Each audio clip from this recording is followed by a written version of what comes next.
Hello, everyone. He was standing at the doorway of my room, leaning casually against the frame, his eyes fixed on me in a way that made my skin crawl. This wasn't the usual glance of my calm and predictable stepfather, Michael.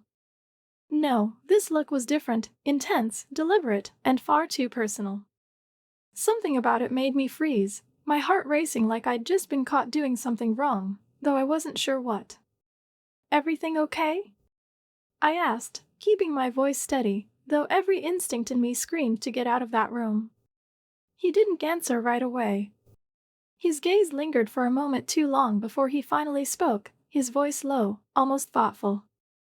"You've grown up, Emily."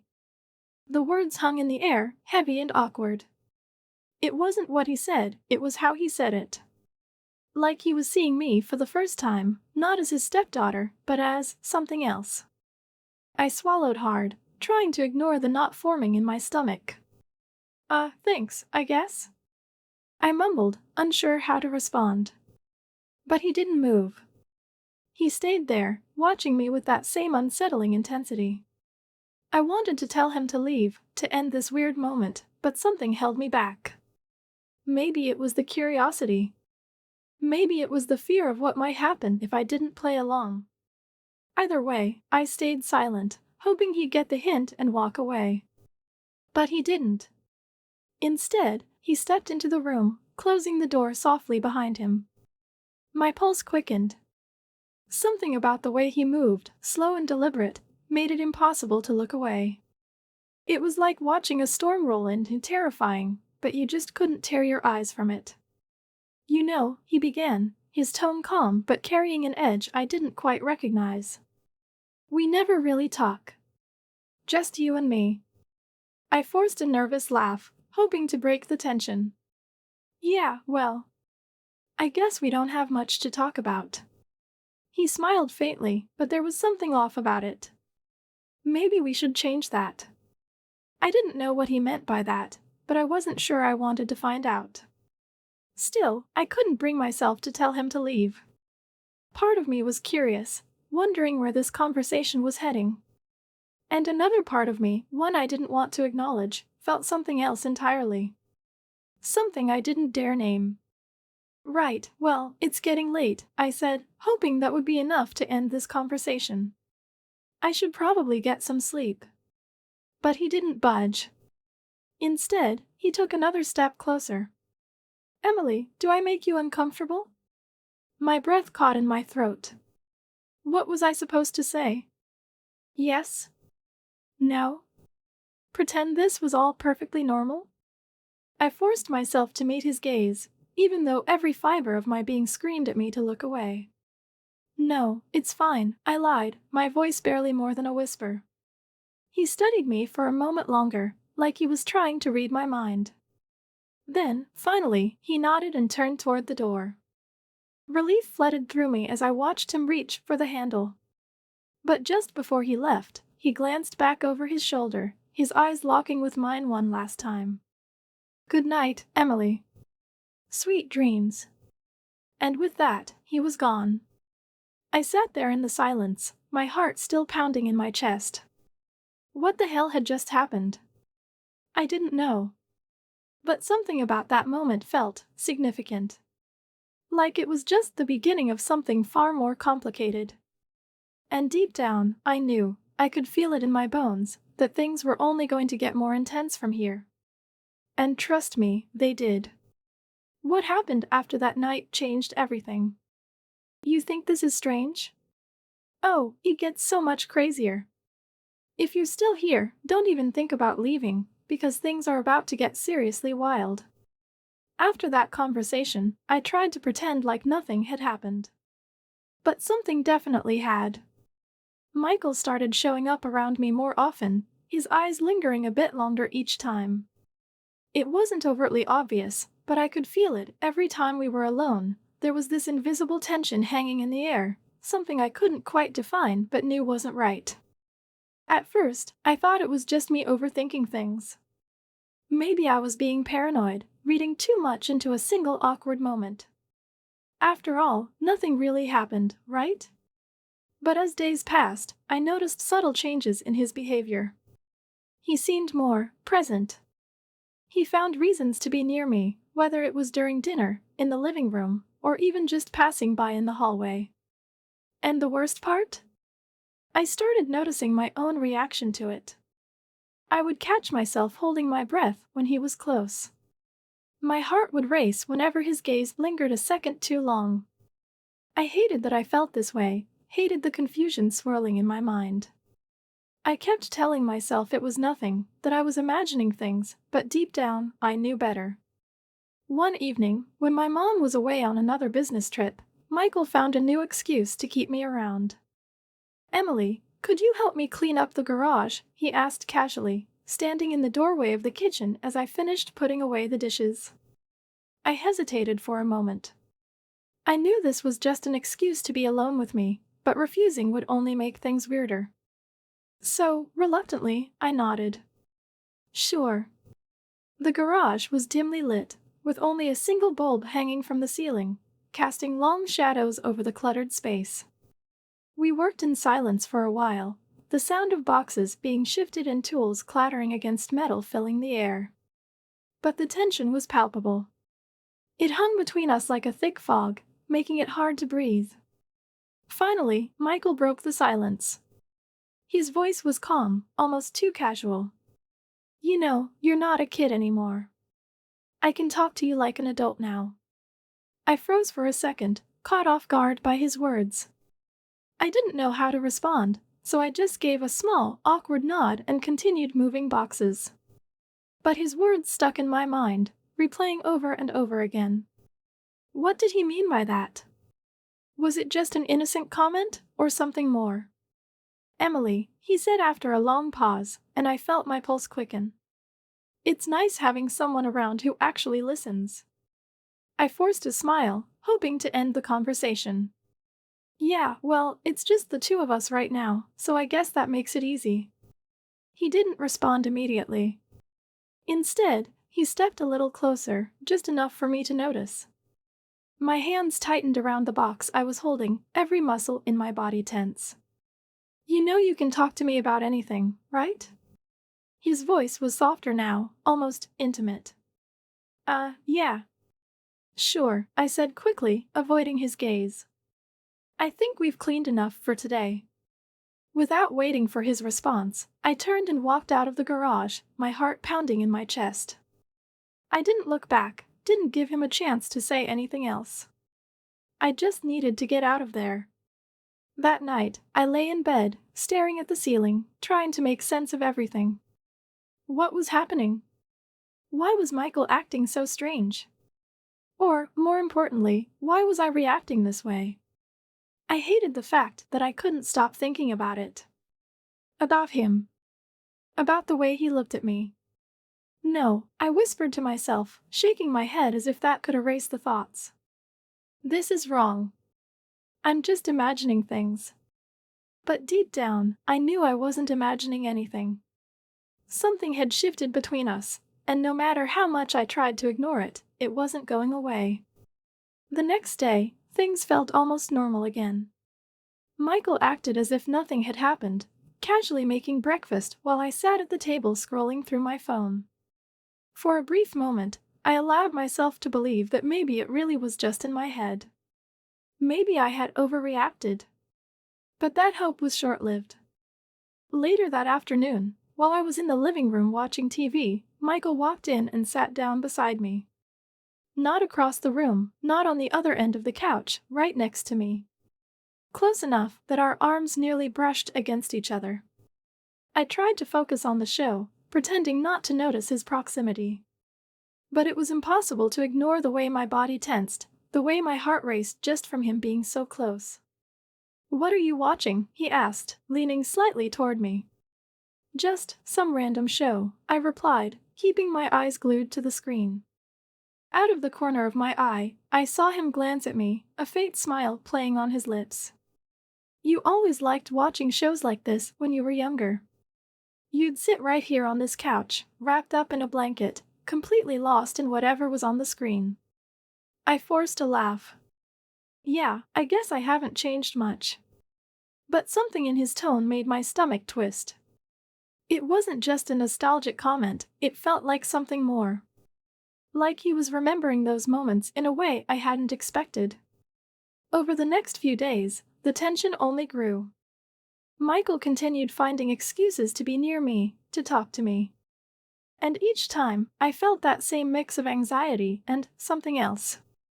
Something I didn't want to admit, even to myself. One evening, as I was getting ready for bed, there was a soft knock on my door. My heart skipped a beat.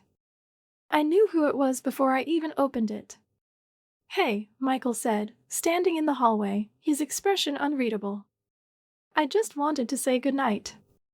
"Good night," I replied quickly, hoping he would leave. But he didn't move. Instead, he stood there for a moment, as if debating something. Then, finally, he said, "Emily, I hope you know that I care about you. A lot." I didn't know how to respond. My throat felt dry, and my mind raced, trying to process his words. Was he just being kind? Or was there something more behind those words? "Thanks," I managed to say, forcing a small smile.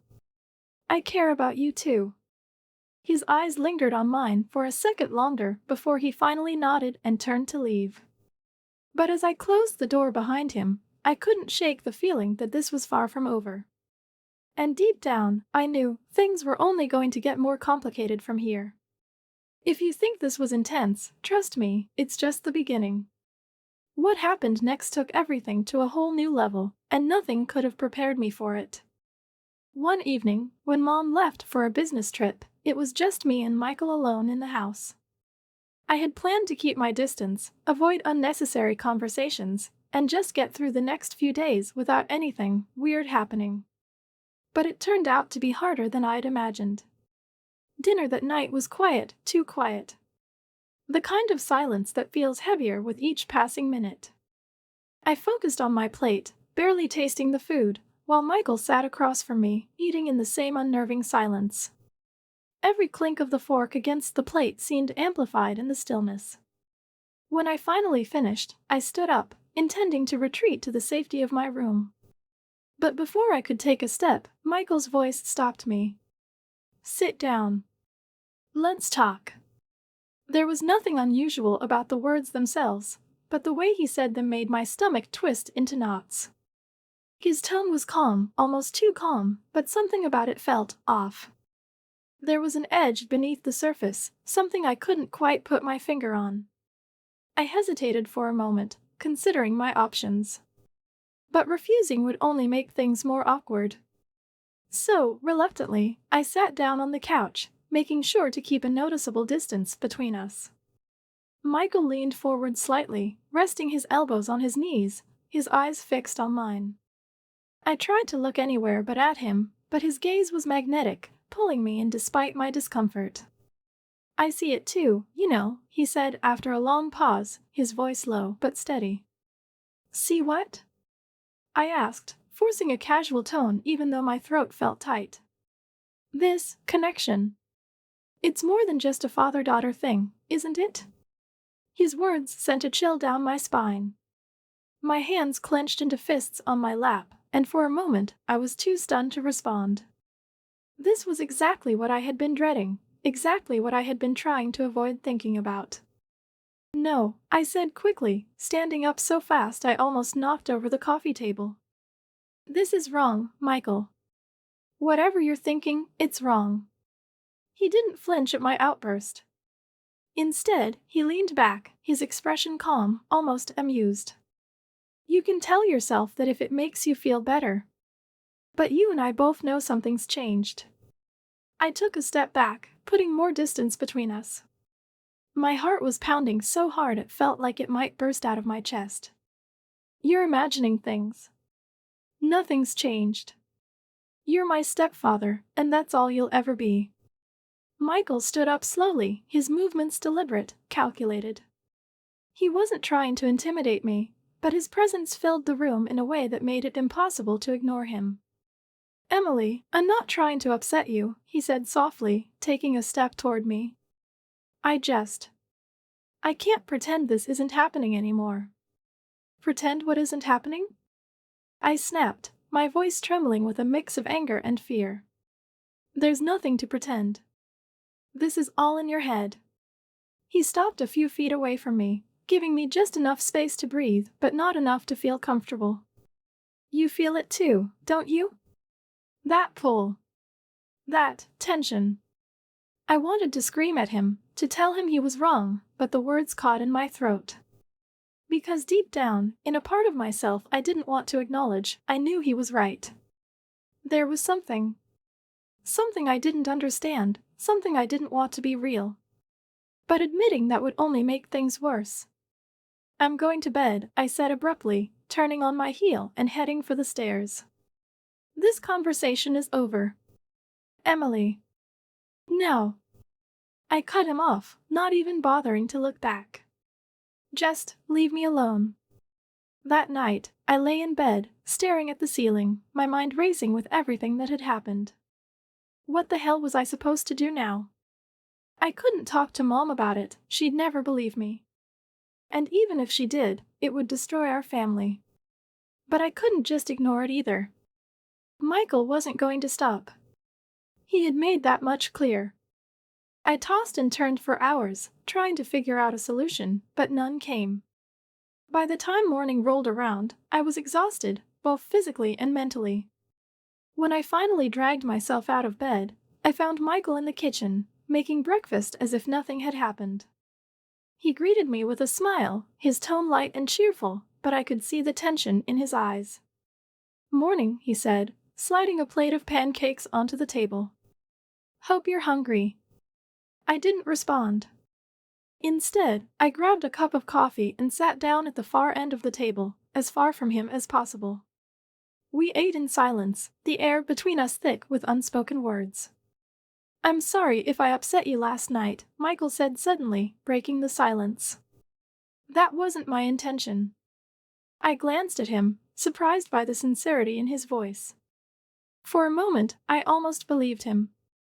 But then I remembered the way he had looked at me, the way he had spoken, and any sympathy I might have felt vanished. I don't want to talk about it, I said curtly, focusing on my plate. Just drop it. He didn't push the issue, and for that, I was grateful. But I knew this wasn't the end. Michael wasn't the type to give up easily. The next few days were tense, to say the least. Michael kept his distance, but I could feel his eyes on me whenever we were in the same room. It was like he was waiting for something, biding his time. And then, one evening, it happened. I was sitting in the living room, reading a book, when Michael walked in and sat down beside me. Not too close, but close enough to make me uncomfortable. Emily, he began, his voice soft, almost hesitant. I know this is hard for you. It's hard for me too. Then stop, I said sharply, not bothering to hide my frustration. Just stop. I can't, he admitted, his eyes locking with mine. I've tried, but I can't. I care about you too much. I felt my breath hitch in my throat.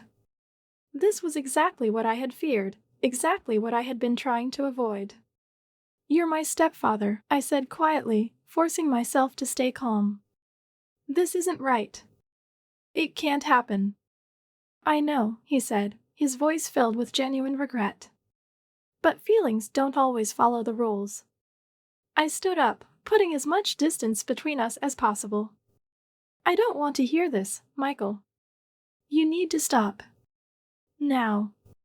He didn't try to stop me as I walked out of the room, but I could feel his eyes on my back, heavy with unspoken words. If you think this was the worst of it, you're wrong. Things didn't end there. Not even close. What happened next pushed everything to a breaking point, and trust me, you won't believe how it all went down. The next day, I tried my best to avoid Michael, but it didn't help. I couldn't focus on anything. My thoughts kept circling back to what he had said. There was this constant tension in my mind, a battle between anger and something else I didn't want to acknowledge. A strange curiosity. Why was I even thinking about it? This was wrong. Completely and utterly wrong.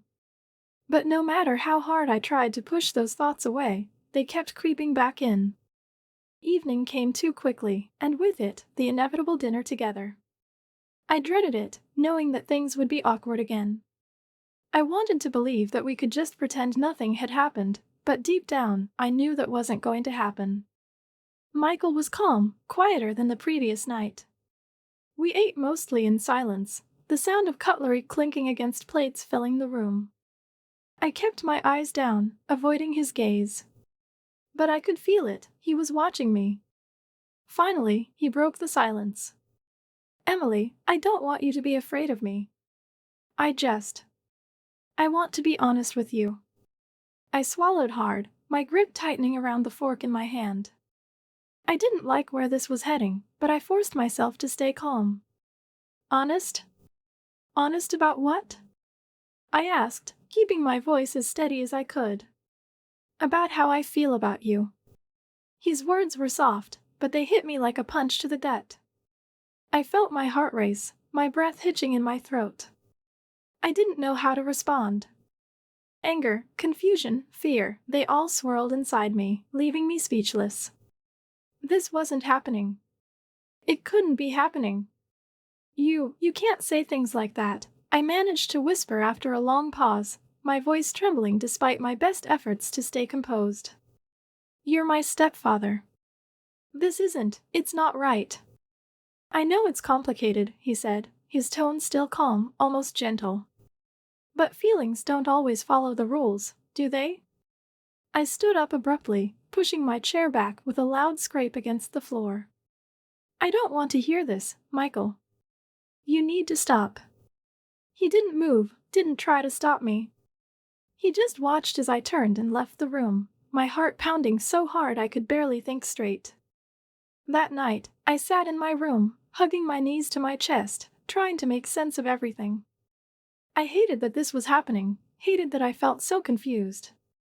Part of me wanted to run downstairs, confront him again, demand that he stop this nonsense. But another part of me, a part one didn't want to admit existed, felt something else. Something I couldn't name, but it scared me. "This is wrong," I whispered to myself, as if saying it out loud would make it easier to believe. "It's wrong, and I have to stop thinking about it." But the more I tried to convince myself, the more I felt trapped by my own thoughts. I didn't know what to do. I couldn't talk to Mom about it. How could I possibly explain this to her without tearing our family apart?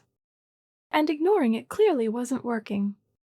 The following day was tense, to say the least.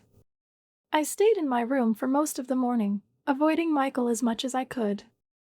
But by lunchtime, I knew I couldn't hide forever. I had to face him sooner or later. When I finally went downstairs, he was in the kitchen, preparing lunch.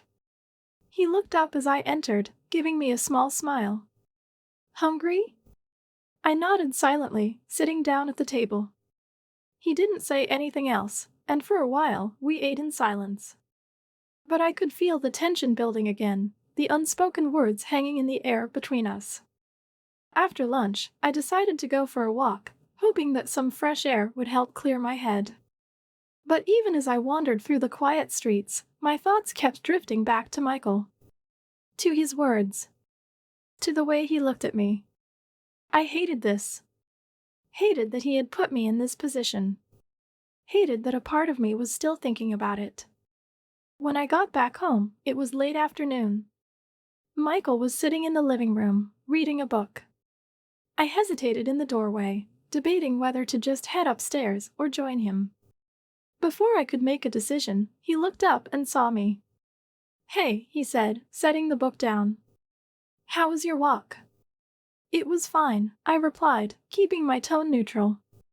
I started to head toward the stairs, but he stopped me with his next words. "Emily, can we talk?" I froze, my hand gripping the banister tightly. Part of me wanted to say no, to just keep walking and pretend I didn't hear him. But another part of me knew that wouldn't solve anything. We needed to have this conversation, no matter how much I didn't want to. Reluctantly, I turned around and walked into the living room, sitting down on the far end of the couch. "What do you want to talk about?" I asked, trying to keep my voice steady. He sighed, running a hand through his hair. I don't want things to be weird between us. I care about you, Emily. I don't want to lose that. You're not going to lose anything, I said quickly, though I wasn't sure I believed it. As long as you stop, whatever this is. I can try, he said quietly. But I can't promise it'll be easy. I didn't know what to say to that. I wanted to believe that things could go back to normal, that we could just pretend none of this ever happened. But deep down, I knew that wasn't possible. Too much had already changed. If you thought this was tense, you have no idea what's coming next. Because what happened after this conversation took things to a whole new level, one I wasn't prepared for. Stay tuned, because things are about to get much more complicated. That night, as Michael's hand slid down to my waist, I felt a jolt of surprise and unease. This was wrong, yet my body seemed to sway towards him, drawn by an inexplicable force. Michael, we shouldn't, I whispered, but he silenced me with a finger on my lips. I just want you to know, he murmured, his breath warm against my ear, that I see you. Not as a daughter, but as a woman. His words sent shivers down my spine, and before I could protest again, his lips found mine in a hungry, unexpected kiss. My heart pounded wildly, torn between the thrill of the forbidden and the alarm bells ringing in my head. I felt his hands explore my body, igniting fires wherever they touched. He guided me to the bed, and as we fell onto it, I knew that this was the point of no return. Yet, I couldn't stop. His touch was intoxicating, his whispers enticing, and I found myself lost in a haze of sensation. But amidst the heat of the moment, something cold and hard pressed against my hip. Michael's phone, left unnoticed in his pocket. The sudden intrusion of reality pierced through the fog, and I froze. Michael noticed my hesitation and pulled back slightly. "What's wrong?" he asked, breathless. I pushed him away gently but firmly. This is wrong, Michael," I said, my voice steadier than I felt. "We can't do this." He looked at me, surprise etched on his face. Then, he sighed and sat back, running a hand through his hair. "You're right," he admitted after a moment. "I'm sorry, Emily. This was a mistake." Relief washed over me, but it was short-lived. Because in that moment, we heard the front door open downstairs. "Mom's home early," I whispered, panic surging through me. Michael's face paled. We quickly straightened our clothes and hurried to the living room just as my mom called out from the hallway. "I'm back," she announced cheerfully, dropping her bag on the table. Then she looked up at us, taking in Michael's disheveled state and my flushed cheeks. Her smile faded, replaced by a look of confusion and suspicion. "Is everything all right?" she asked, her gaze shifting between us. I opened my mouth to speak, but no words came out. I glanced at Michael, hoping for some sort of explanation, but he seemed just as lost for words as I was. This is it, I thought, the moment when our secret threatens to spill over into reality. Little did we know that this was only the beginning of a series of events that would shake our family to its core and force us all to confront the truth. My mom's question hung heavily in the air as we stood there, frozen like deer caught in headlights. I knew we had to say something, but what? How could we explain our disheveled appearances without revealing the truth? Michael broke the silence first, his voice steady despite the turmoil I saw in his eyes.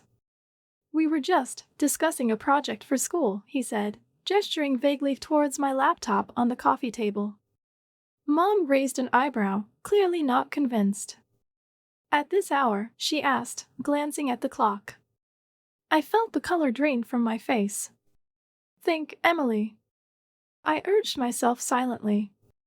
"Yeah, it's due tomorrow, and we were just trying to finalize some details," I stammered, hating how weak my lie sounded. Mom studied us for a moment longer before sighing and shaking her head. "Well, I'm glad you're both taking your schoolwork seriously," she said finally, though there was still a hint of doubt in her voice. "But it's late, you should both get some sleep." With that, She turned and headed upstairs to her room, leaving Michael and me alone once more.